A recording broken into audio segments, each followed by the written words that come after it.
헤르만 헤세의 작품 속에 나오는 이야기입니다. 어느 부부가 오랫동안 아이가 없어서 몹시도 초조하게 자식을 기다렸습니다. 마침내 기다리던 아들을 얻었는데 온 집안이 기뻐합니다. 그 어머니의 기쁨이 이루 말할 수 없이 기뻤습니다. 그러던 어느 날 밤에 한 신비한 노인이 나타나서 그 아이 어머니에게 말합니다. 이 아이를 위하여 한 가지 소원을 말하라. 내가 그 소원을 들어주리라. 이렇게 얘기했어요. 그래서 이 어머니가, 아이 어머니가 한참을 고민하다가 이 신비한 노인에게 소원 한 가지를 이야기합니다. 제 아들은 앞으로 모든 사람에게 사랑받는 사람으로 살아가게 해 주십시오.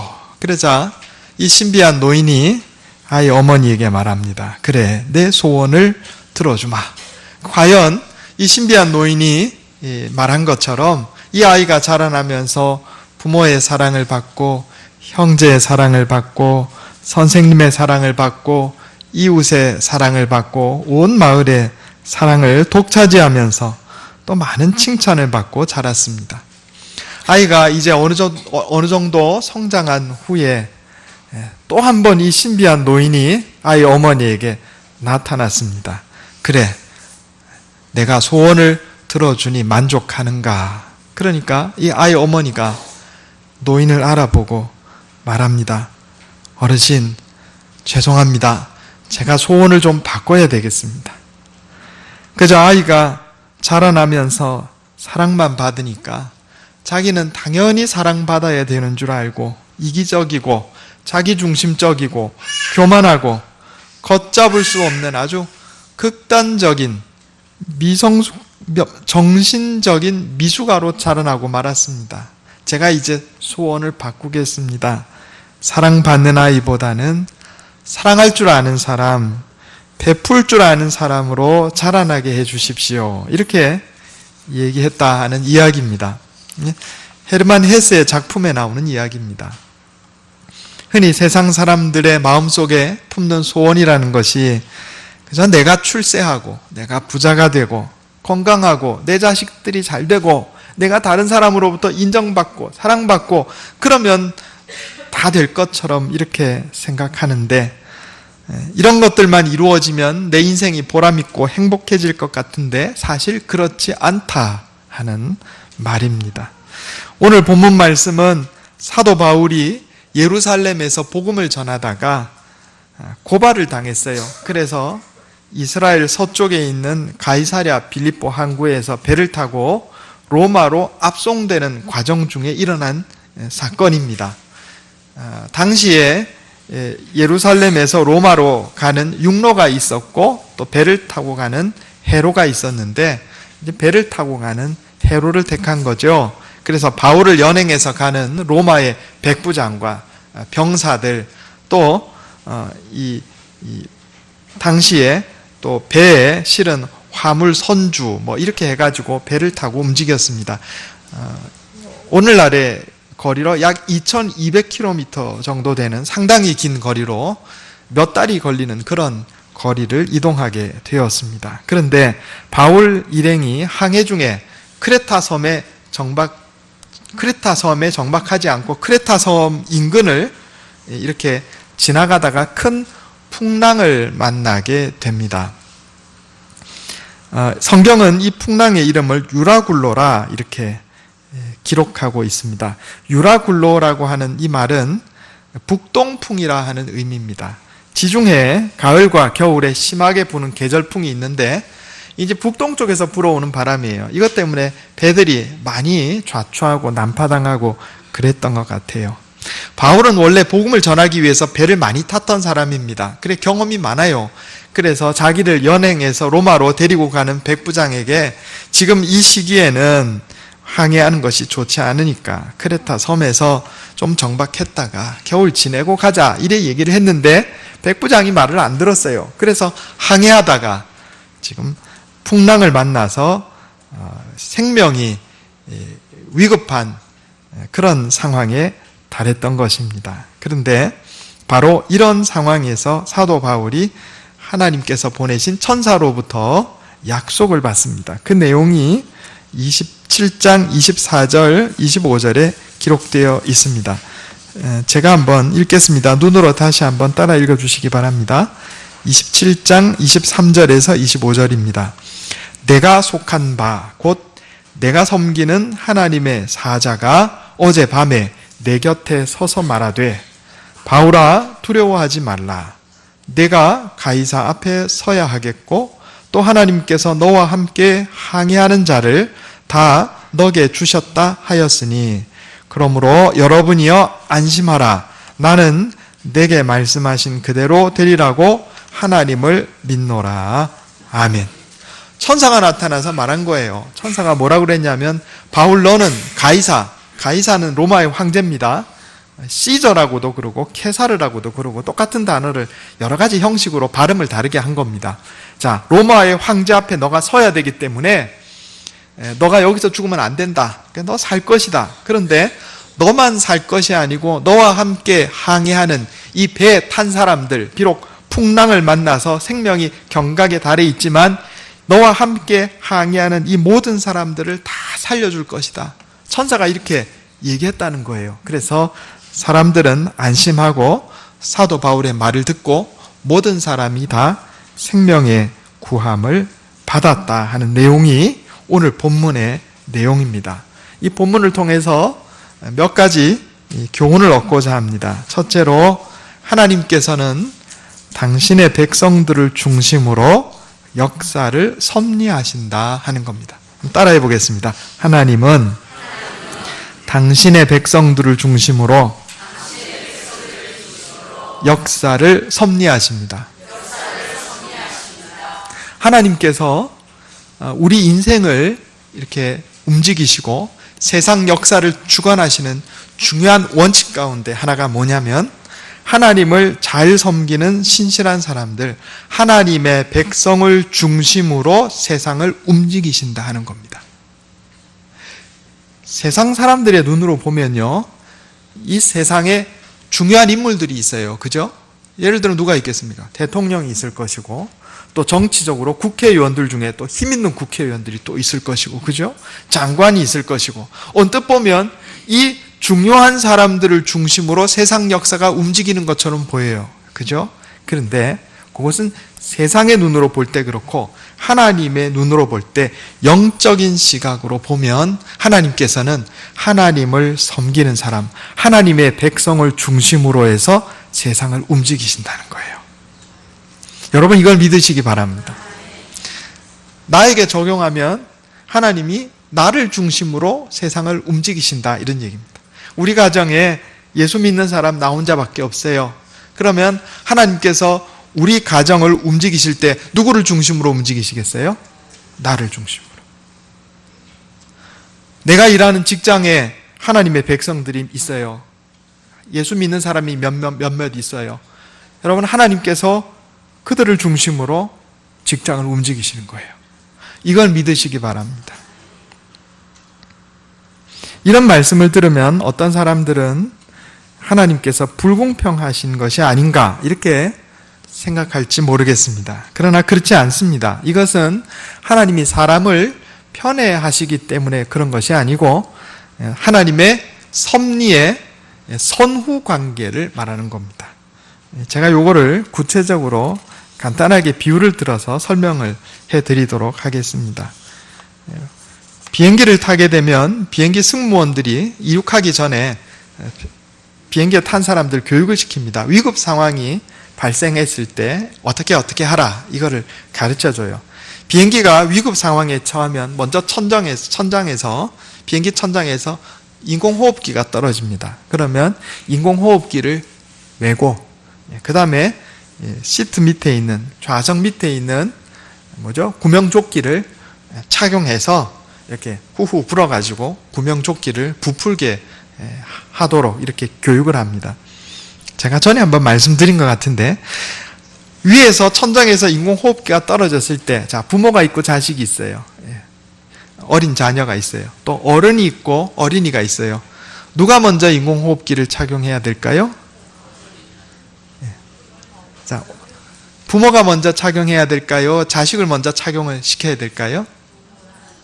부모가 먼저 착용해야 됩니다. 또 어른이 있고 어린이가 있으면 어른이 먼저 인공호흡기 착용해야 할까요? 어린이 먼저 착용해 줘야 될까요? 어른이 먼저 해야 됩니다. 왜 그럴까요? 부모와 어른이 먼저 인공호흡기를 착용해야 어린 자녀와 어린이들을 도울 수 있기 때문에 그렇습니다. 만약에 자식에게 먼저 인공호흡기 붙여줬는데 갑자기 기압이 떨어져서 부모가 의식을 잃어버렸다. 그러면 자식이 부모 도울 수 있어요? 없어요? 못 도와요. 어린이를 먼저 인공호흡기를 붙여줬는데 기압이 떨어져서 어른이 의식을 잃어버렸다. 어린이는 어른을 도울 수가 없는 거예요. 그래서 우리가 상식적으로 부모가 먼저 인공호흡기를 하고 어른이 먼저 인공호흡기를 착용하고 자녀를 돕고 어린이를 돕게 되어 있는 겁니다. 이것은 부모로 하여금 자식을 구조하고 어른으로 하여금 어린이들을 구조하도록 하기 위한 원리인 거예요. 비슷해요. 하나님께서 하나님의 백성을 중심으로 이 세상을 움직이시고 하나님께서 당신의 백성을 먼저 당신의 백성을 중심으로 역사를 섭리하시는 것은 편애하시기 때문이 아니라 하나님의 백성에게 복을 주셔서 그 복이 아직 하나님을 알지 못하는 다른 사람들에게 그 복이 흘러 넘치도록 하게 하기 위해서 하나님께서 당신의 백성들을 중심으로 역사를 움직이신다 하는 겁니다. 여러분 이걸 깨달으시기 바랍니다. 그러니까 하나님께서 하나님을 믿는, 하나님을 예배하고 하나님의 말씀대로 사는 나를 중심으로 세상을 움직이신다. 이거를 확실하게 깨닫고 있어야 돼요. 세상 사람들의 눈으로 볼 때 바울과 함께 배에 탔던 사람들 중에 중심 인물이 선장이라고 생각하고 바울을 연행해가는 백부장이라고 생각했겠지만 하나님께서 보실 때 이 배의 중심 인물이 누구였어요? 바울이었어요. 이 배의 운명을 좌우하는 자가 누구였어요? 바울이었어요. 이 배의 운명은 바울에게 달려 있었단 말이에요. 우리 가정의 운명이 누구에게 달려 있어요? 예수 믿는 나에게 달려 있는 거예요. 내가 다니는 직장의 운명이 누구에게 달려 있어요? 예수 믿는 나에게 달려 있는 거예요. 이 나라의 운명이 누구에게 달려 있어요? 대통령에게 달려 있어요? 국회의원에게 달려 있어요? 아니요. 예수 믿는 그리스도인들에게 이 나라의 운명이 달려 있어요. 이것이 성경이 우리에게 교훈하는 바입니다. 하나님께서 하나님의 백성을 중심으로 역사를 섭리하신다 하는 거예요. 이걸 알고 있어야 돼요. 그래야 우리가 자신 있게 하나님의 뜻대로 살 수 있다 하는 겁니다. 두 번째 원리 한번 읽어보겠습니다. 제가 주보에 프린트 해놨어요. 주보에 설교 요약을 해놨어요. 2번 같이 한번 읽어보겠습니다. 2번 같이 읽겠습니다. 시작. 그리스도인들이 하나님의 뜻에 합당한 삶을 살 때 주위 사람들과 세상에 복을 끼치는 인생이 됩니다. 자, 하나님께서 누구를 중심으로 역사를 움직이신다고요? 우리를 중심으로, 하나님의 백성을 중심으로 세상을 움직이시고 역사를 움직이세요. 그러면 당연히 하나님을 믿는 백성들이 하나님 말씀대로 바르게 살면 그 사람 때문에 그가 속한 공동체가 복을 받는 것이 당연하죠.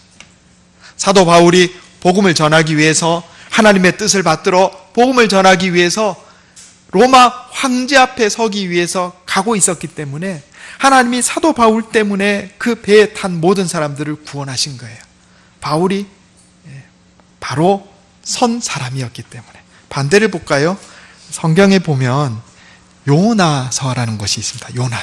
요나 선지자가 하나님께서 요나 선지자에게 너 니느웨에 가서 너희가 회개하지 않으면 니느웨 성을 멸할 것이라고 전해라. 그러니까 요나가 하나님 말씀에 거역하고 요나로 안 가고 니느웨로 안 가고 다시스로 갑니다. 그러니까 무슨 일이 일어났어요? 요나가 탄 배에 갑자기 풍랑이 일었어요.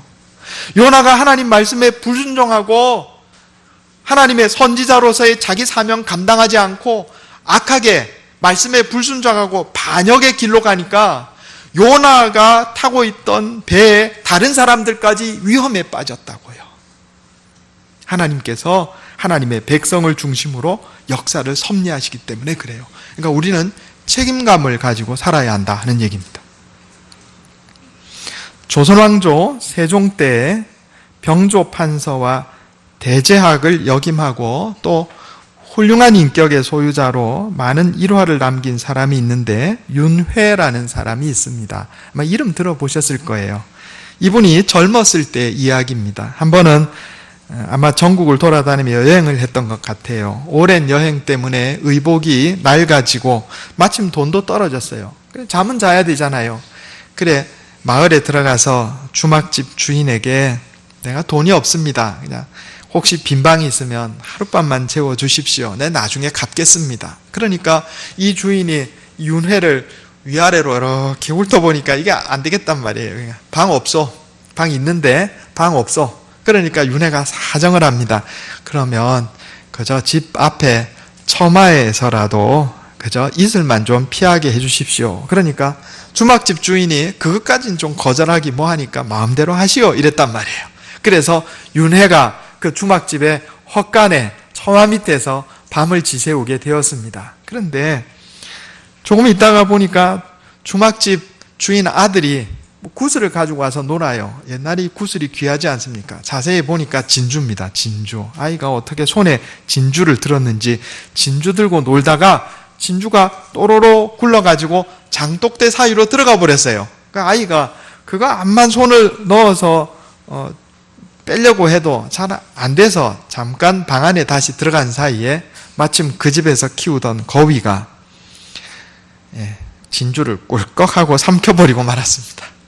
윤회가 그걸 다 봤어요.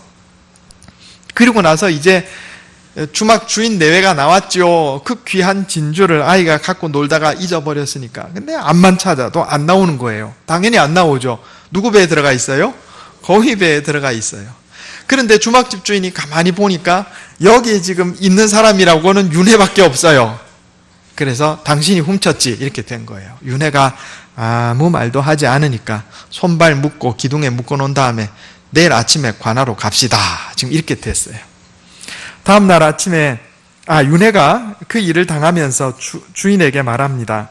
나는 훔치지 않았는데 그렇게 못 믿으면 어쩔 수 없지요. 다만 저기 놀고 있는 거위도 내 옆에 좀 묶어주면 좋겠어. 그렇게 얘기했단 말이에요.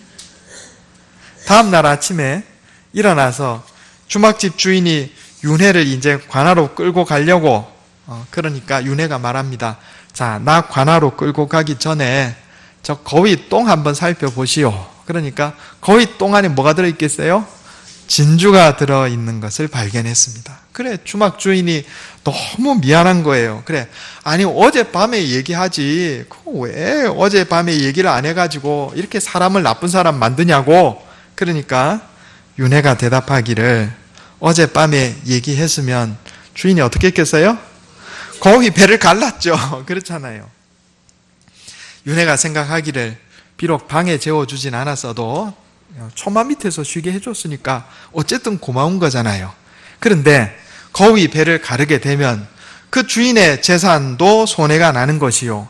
거위도 자기 죽을 때가 안 돼서 죽었으니까 이 거위도 불쌍한 거잖아요. 그래, 윤회가 생각하기를 내가 하룻밤만 좀 고생하고 내가 잠시 오해를 받으면 주막집 주인도 손해보지 않고 거위도 생명을 구하고 그저 내가 잠시 불편하고 내가 잠시 오해받으면 다 좋은 걸 그래 내가 좀 참자 이랬다는 거예요.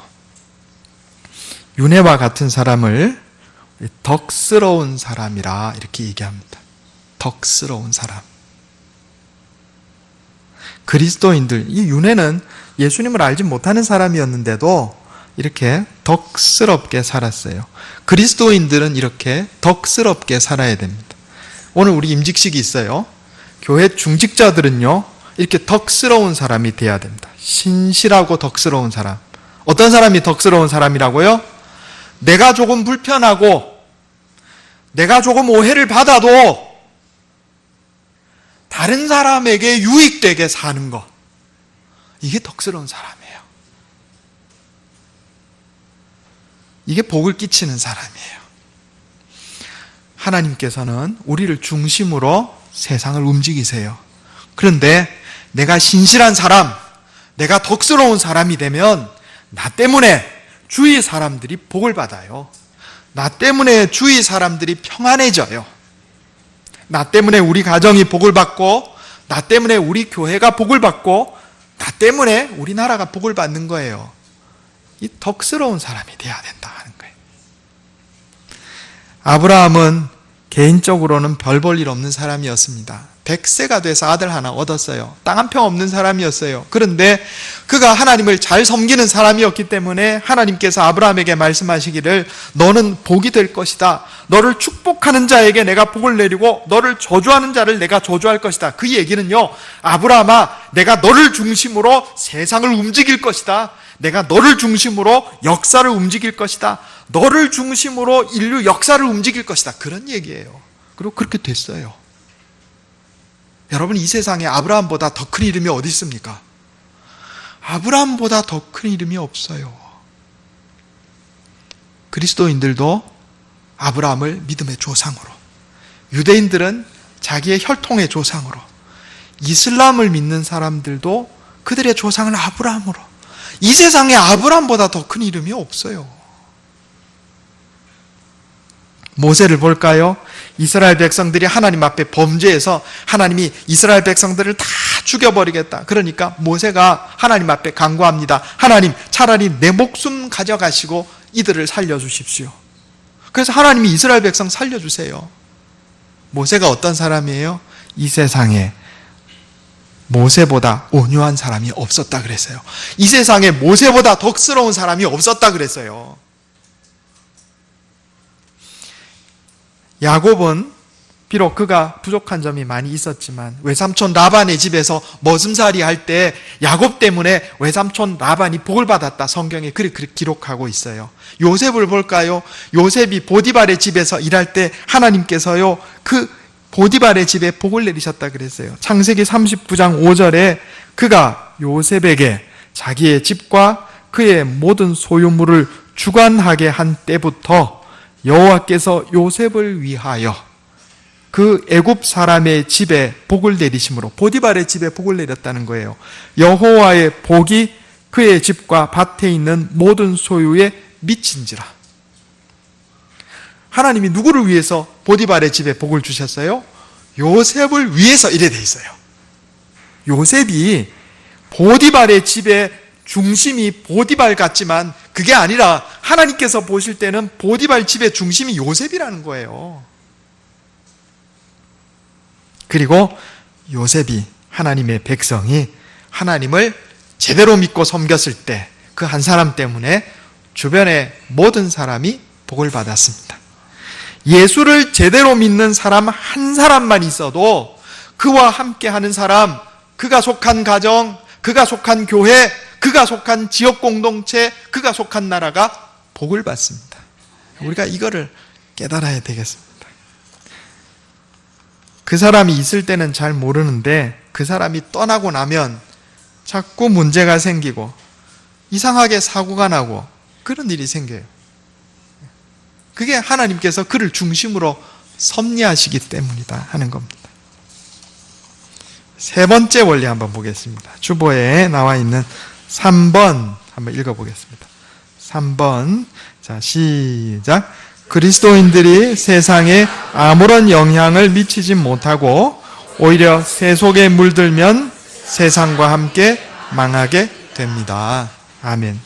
창세기에 보면 소돔과 고모라 성이 망했습니다. 하나님께서 심판하셔서 망했어요. 그런데 성경에 보면 소돔과 고모라 성을 구하기 위해서 아브라함이 하나님 앞에 기도합니다. 협상을 해요. 참 성경에 사람하고 하나님이 협상한 내용이 나와요. 아브라함이 하나님께 여쭙습니다. 의인 50명만 있으면 하나님 이 소돔과 고모라 성을 용서해 주시겠습니까? 하나님이 말씀하세요.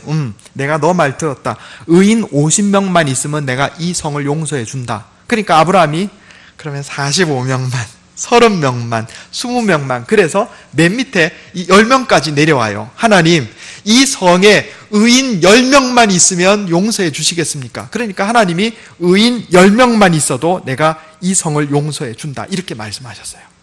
그런데 소돔과 고모라 성에 의인 10명이 없어서 망했어요. 심판을 받았습니다. 그런데 이 소돔 고모라 성에 의인이 한 명 있긴 있었어요. 누가 있었죠? 롯, 아브라함의 조카 롯. 그런데 롯은 이 소돔과 고모라 성에 오래 살았고 또 소돔과 고모라 성에서 성문 앞에 앉았다 그랬어요. 상당히 높은 지위를 얻은 거예요.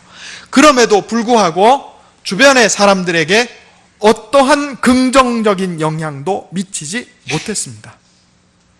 하나님께서 소돔과 고모라 성에 의인 10명을 요구하신 것은 롯이 있었기 때문에 롯, 네가 바르게 살았더라면 네 주변에 적어도 10사람 정도는 의인이 되도록 인도했어야 한다, 이런 얘기예요. 그런데 롯이 어떻게 살았느냐? 성경에 나옵니다. 창세기 19장 14절 한번 보겠습니다.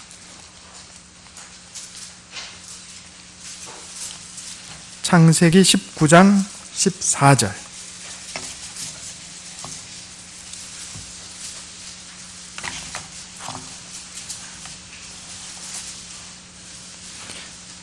구약성경 22페이지입니다. 창세기 19장 12절에서 14절 읽겠습니다. 제가 읽겠습니다. 그 사람들이, 여기 천사를 얘기합니다. 그 사람들이 롯에게 이르되 이 외에 내게 속한 자가 또 있느냐? 내 사위나 자녀나 성중에 내게 속한 자들을 다 성 밖으로 이끌어내라. 그들에 대한 부르짖음이 여호와 앞에 크므로 여호와께서 이곳을 멸하시려고 우리를 보내셨나니 우리가 멸하리라. 14절 같이 읽겠습니다. 롯이 나가서 그 딸들과 결혼할 사위들에게 말하여 이르기를 여호와께서 이 성을 멸하실 터이니 너희는 일어나 이곳에서 떠나라 하되 그의 사위들은 농담으로 여겼더라. 아멘. 이 14절이 롯의 비참한 현실이에요. 롯이 소돔과 고모라 성에 살았어요. 롯은 하나님을 섬기는 사람이었어요. 그래도 그는 나름대로 하나님 말씀대로 살고자 하는 사람이었다고요. 그런데 롯은 자기의 가족들과 주변 사람들에게 어떠한 영향도 미치지 못했습니다. 어떠한 긍정적인 영향도 미치지 못했어요. 롯의 아내가 어떻게 죽었어요? 뒤돌아보다가 소금기둥 돼서 죽었어요. 롯의 딸들이 어떻게 됐어요? 나중에 아버지와 관계에서 자식을 낳아가지고 민족을 이어갑니다. 그런데 이 롯의 딸들과 정혼한 사위들에게 롯이 경고합니다. 천사가 나에게 와서 알려줬다. 이 성을 하나님께서 멸하실 거다. 너희 우리하고 같이 피난 가자. 그러니까 사위들이 어떻게 여겼다고요? 롯의 말을 농담으로 여겼더라. 이게 롯의 비참한 현실이에요. 여러분, 이게 지금 롯의 이야기뿐만이 아닙니다.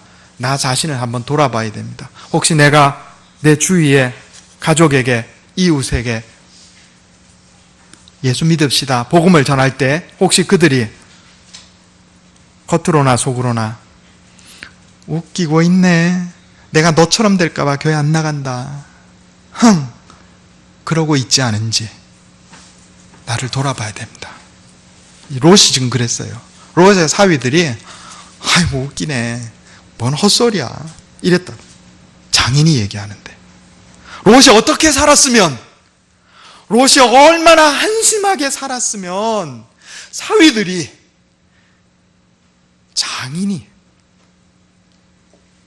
구원받자 천사가 하나님 여기 멸하신다 그랬다, 그 말을 농담으로 여겼겠어요. 이게 롯의 현실이었어요.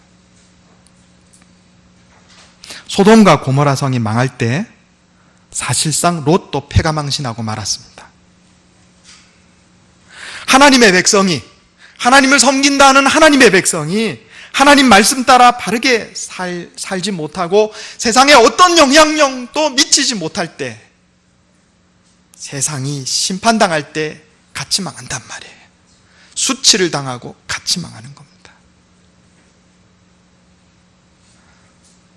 우리 자신을 돌아봐야 됩니다. 우리가 얼마나 취약한지, 혹시 내 모습이 롯의 모습이 아닌지, 내가 우리의 친척과 가족과 이웃들에게 복음을 전할 때 웃기고 있네, 내가 너처럼 될까 봐 교회 안 나간다, 농담으로 여기지 않는지 살펴봐야 됩니다.